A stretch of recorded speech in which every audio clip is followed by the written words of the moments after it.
Leader ایک ہے اور وہ عمران خان ہے.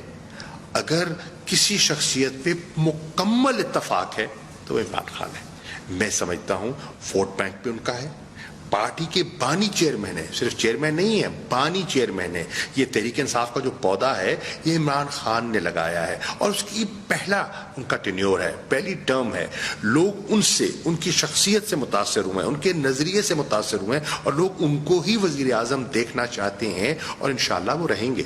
آپ کی کابینہ کے بعض اراکین کے اندر جو چین گوئیاں چل رہی تھیں, میں نے بیک گراؤنڈ بہت سے لوگوں سے باتیں کی تو انہوں نے کہا کہ شاید اسد عمر جو NCOC کی میٹنگ کرتے ہیں تو اس سے انہیں خیال آیا ہو کہ میں کیونکہ جنرلز کے ساتھ بیٹھ کے میٹنگ چیئر کر رہا ہوتا ہوں تو میرا کوئی قد کاٹ بڑھ گیا تو شاہ صاحب وائس چیئرمین ہو سکتا ہے نیکسٹ ان لائن ہوتے, ان کے بھی دل میں آیا. تو مجھے کوئی غلط فہمی نہیں ہے, آپ کو کوئی غلط فہمی؟ مجھے کوئی غلط فہمی نہیں ہے کہ جہاں میں ہوں یہ عمران خان نے مجھ پر بڑا اعتماد کیا ہے, مجھے ذمہ داری دی ہے.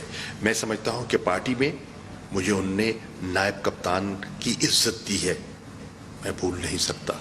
میں سمجھتا ہوں وفاقی جو سیٹ اپ ہے انہوں نے مجھے سب سے اہم وزارت دی ہے, جس وزارت سے وہ سب سے زیادہ مطمئن دکھائی دیتے ہیں. اور یہ میں نہیں کہہ رہا, انہوں نے خود on the floor of the house کہا ہے کہ سب سے زیادہ پرفارمنس اگر میری گورنمنٹ کی اچھی ہے تو وہ خارجہ امور میں ہے.